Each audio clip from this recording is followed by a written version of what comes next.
Whisper Gamer here, and today we're going to continue reading from the Wizard's First Rule. This is going to be part 2 of Chapter 4. If this reading interests you, this book particularly, I will have the playlist in the description. I would recommend that you check those other videos out if you enjoyed this, because this is a really good book, in my opinion. So let's get started.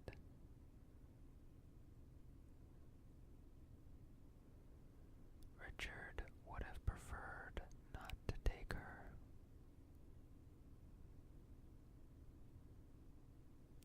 But he didn't want to leave her on the trail waiting alone.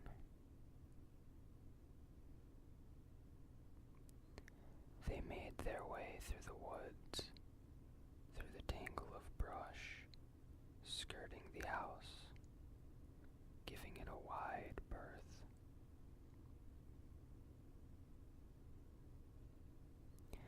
When he reached the place where he would have to approach the back of the house, he motioned her to wait. She didn't like the idea, but he would take no argument.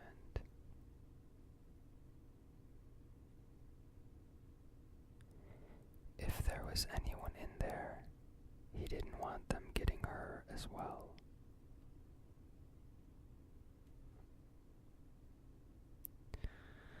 Leaving Kaylin under a spruce tree, Richard started cautiously toward the house, following a serpentine route to stay on the areas of soft needles instead of trekking dry leaves.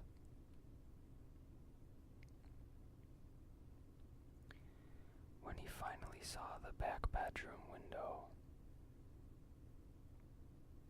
he stood frozen.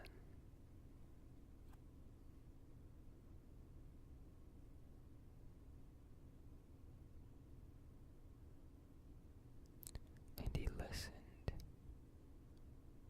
He heard no sound. Carefully, his heart pounding,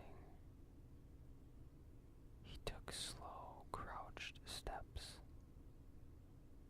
There was movement at his feet. A snake wriggled past his foot. He waited for it to pass.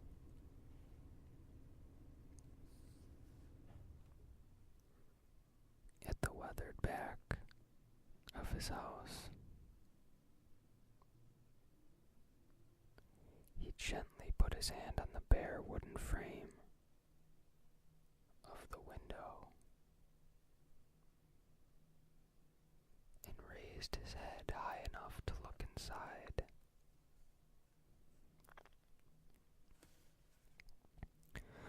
Most of the glass was broken out,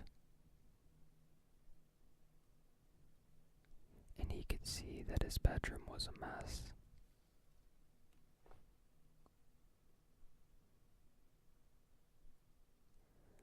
The bedding was slashed open. Prized books were torn apart, and their pages strewn about the floor. To the far side of the room, the door to the front room was opened part way, but not enough to see beyond.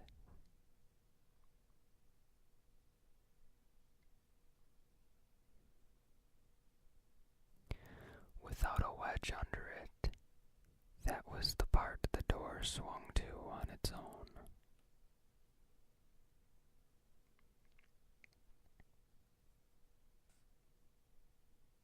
Slowly, he put his head in the window and looked down at his bed. Below the window was the bottom bedpost, and hanging from it were his pack and the leather thong with his tooth, right where he left them.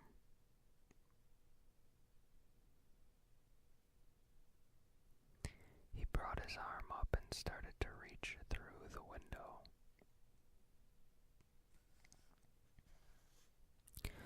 There was a squeak from the front room, a squeak he knew well. He went cold with fright. It was the squeak his chair made. He had never fixed the squeak because it seemed a part of the chair's personality, and he couldn't bring himself to alter it. Soundlessly, he dropped back down. There could be no doubt about it. Someone was in the front room, sitting in his chair, waiting for him.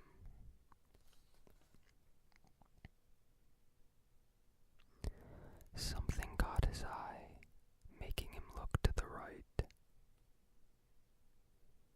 A squirrel sat on a rotting stump watching him.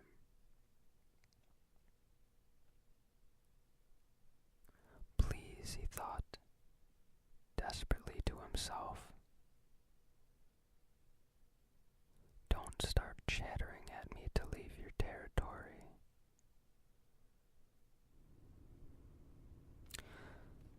The squirrel watched him for a long moment, then jumped off the stump to a tree, scurried up, and was gone. Richard let out a breath.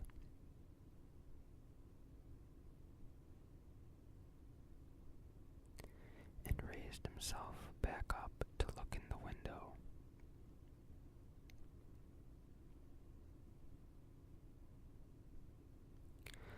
The door still stood as it did before.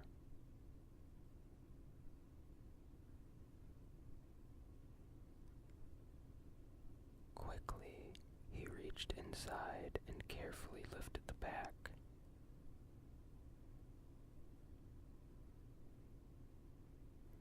And the leather thong with the tooth off the bedpost.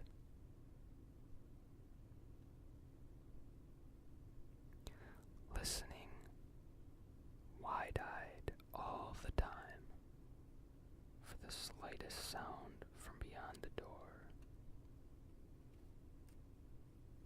His knife was on a small table on the other side of the bed. There was no chance of retrieving it. He lifted the pack through the window, being careful not to let it bump against any of the remaining shards of broken glass. With his booty in hand, Richard moved quickly and silently back the way he had come.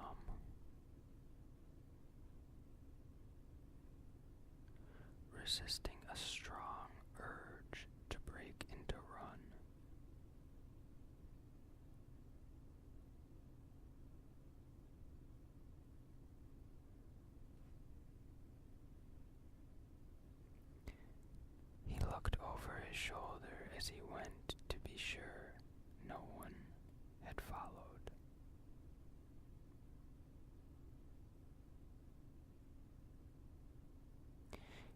his head through the loop of leather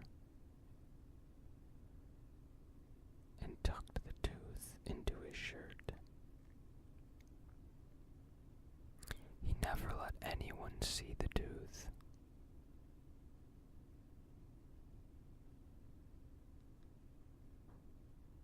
It was only for the keeper of the secret book to see.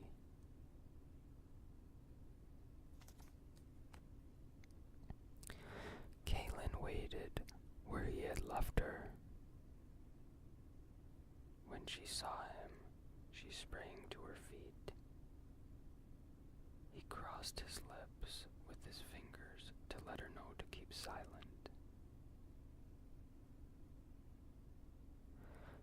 Slinging the pack over his left shoulder,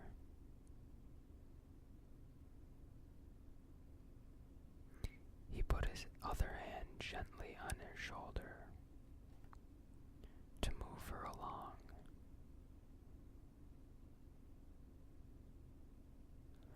Not wanting to go back the way they had come.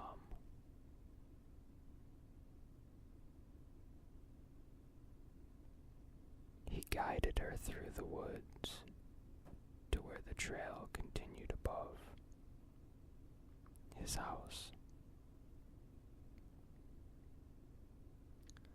Spiderwebs strung across the trail glistened in the last rays of the setting sun, and they both breathed out in relief. The trail was longer and much more arduous,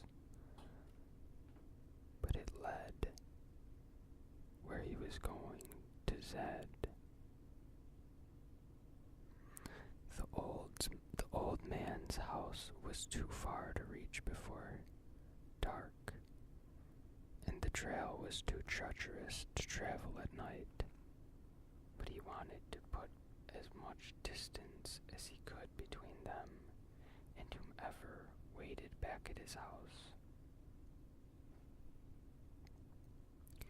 While there was light, they would keep on moving.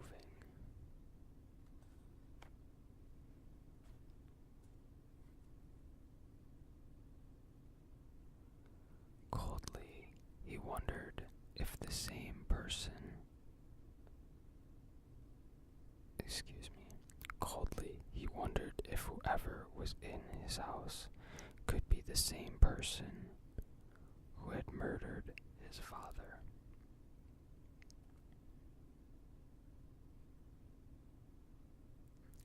His house was torn up just like his father's had been.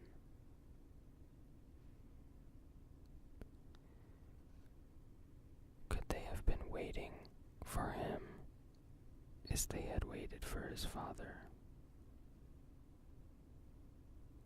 Could it be the same person? Richard wished he could have confronted him, or at least seen who it was.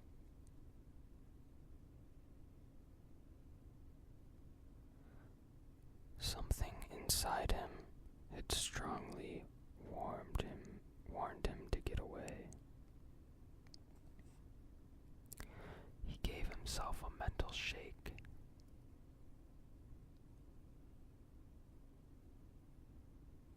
He was letting his imagination have too free a rein.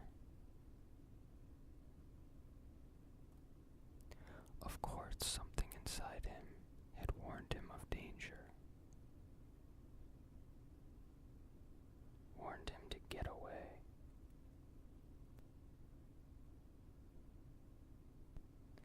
He already gotten away with his life when he shouldn't have, once this day.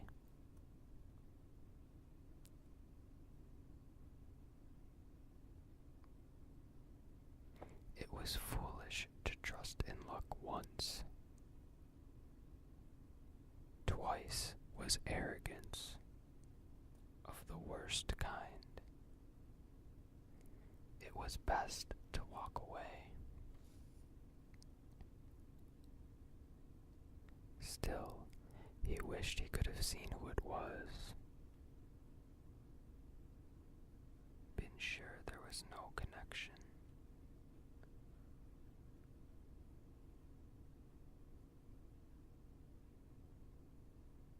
Why would someone tear his house apart as his father's had been torn apart?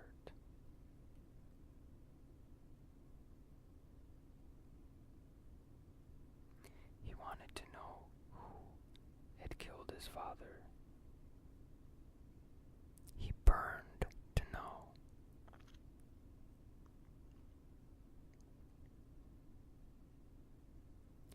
Even though he had not been allowed to see his father's body at his house, he had wanted to know how he was killed.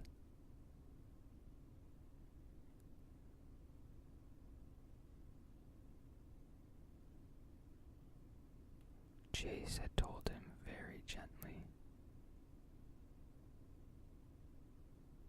but he had told him. His father's belly had been cut open, and his guts had been spread out all over the floor. How could anyone do that? Why would anyone do that? It made him sick and lightheaded to think of it again. Richard swallowed back the lump in his throat. Well, her voice jolted him out of his thoughts. What? Well, what? Well, did you get whatever it was you went to get? Yes. So, what was it? What was it? It was my backpack. I had to get my backpack.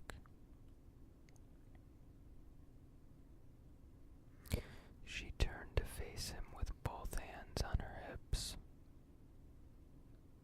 and a scowl on her face. Richard Ch4, you expect me to believe you risked your life to get your backpack?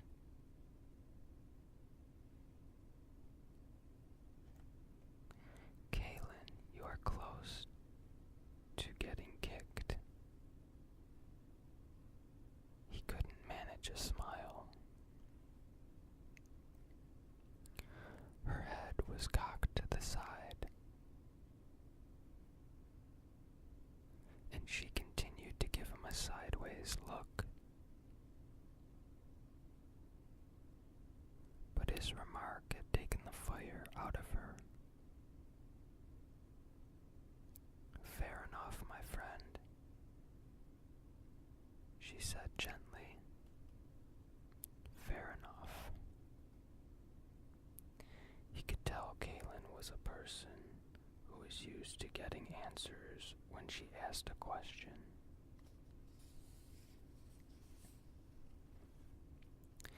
As the light faded and colors muted into grayness, Richard started thinking of places to spend the night. He knew of several wayward pines along the way that he had used on many occasions. There was one at the edge of the clearing, just off the trail, ahead.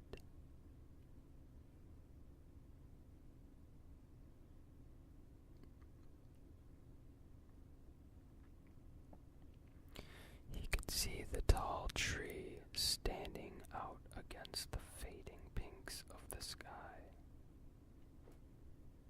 standing above all other trees. He led Kaylin off the trail towards it.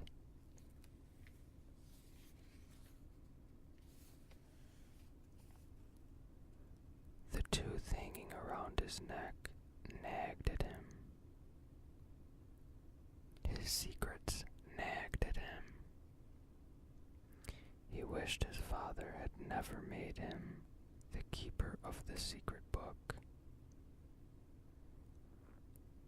A thought that had occurred to him back at his house, but he ignored, forced itself to the front of his mind.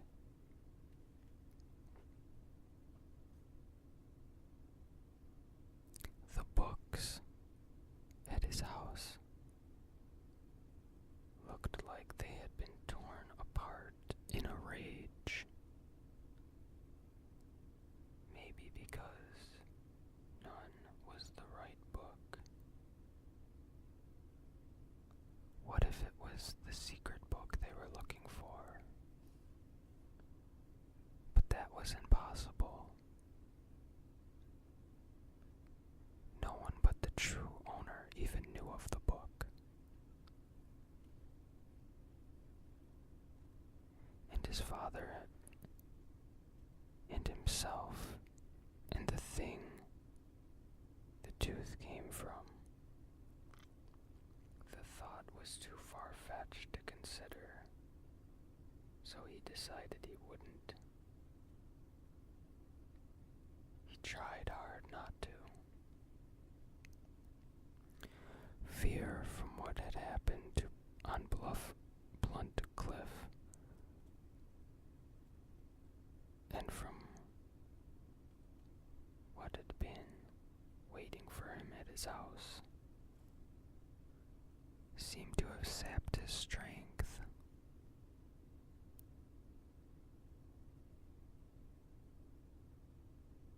His feet felt almost too heavy to lift as he trudged across the mossy ground.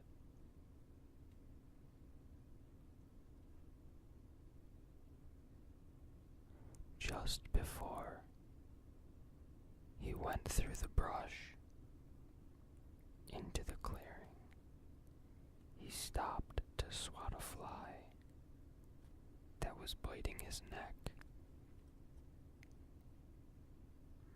Kaylin grabbed his wrist in mid-swat. Her other hand clamped over his mouth. He went rigid. Looking into his eyes, she shook her head, then released his wrist, putting the hand behind his head, while continuing to keep her hand over his mouth. By the expression on her face, he knew she was terrified. He would make a sound. She slowly lowered him to the ground, and by his cooperation, he let her know he would obey. Her eyes held him,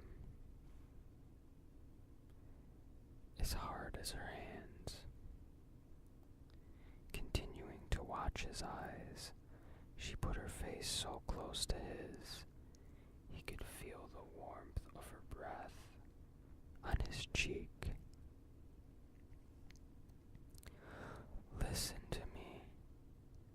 Her whisper was so low, he had to concentrate to hear her.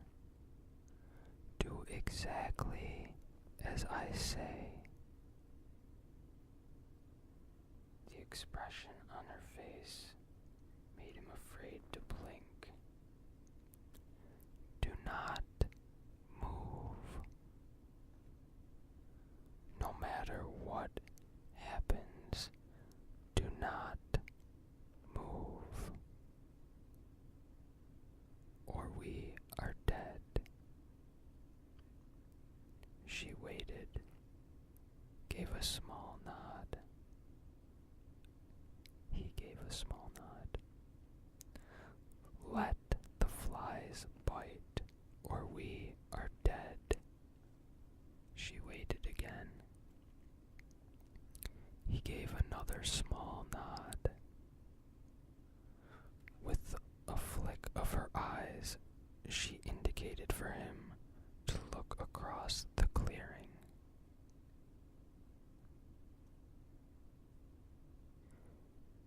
He slowly moved his head just a little so he could see. There was nothing. She kept her hand over his mouth. He heard a few grunts like those of a wild boar. Then he saw it. He flinched involuntarily. She clamped her hand harder against his mouth. From across the clearing, fading evening light reflected in two glowing green eyes. As their gaze swept in his direction, it stood on 2 feet like a man, and was about a head taller than him.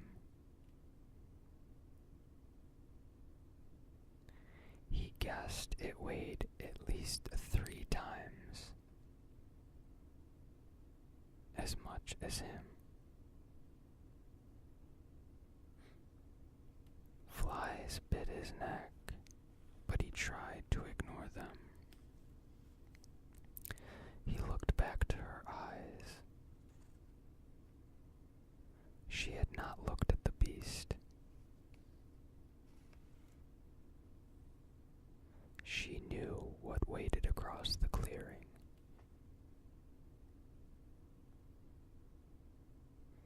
Instead, she continued to watch him, waiting to see if he would react in a way that would betray them. He nodded again to reassure her.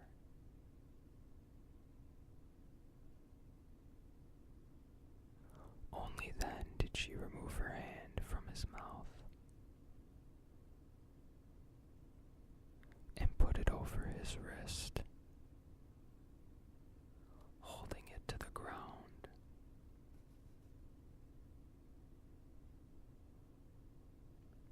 Trickles of blood ran across her neck as she lay motionless on the soft moss, letting the flies bite.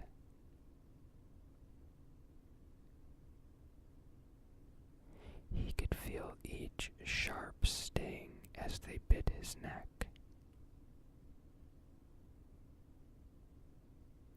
Grunts came short and low.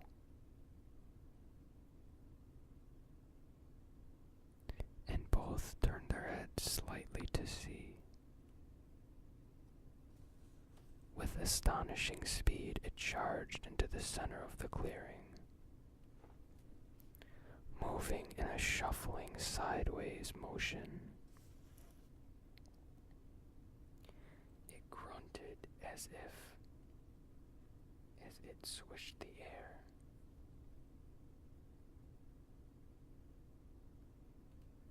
The beast cocked its head to the side and pricked its short, rounded ears ahead, listening.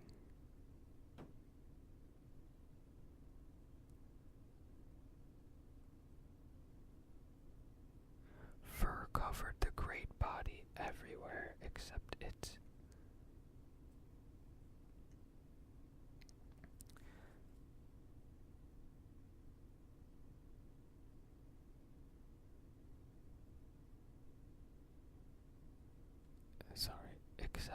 chest and stomach, which were covered with a smooth, glossy, pinkish skin that rippled with corded muscles underneath. Flies buzzed around something smeared over the taut skin, throwing back its head.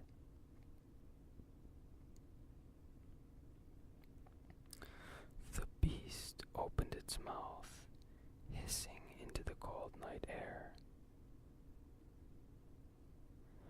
Richard could see the hot breath turning to vapor between teeth as big as his fingers. To keep from shrieking in terror, Richard concentrated on the pain of the biting flies. They could not sneak away or run.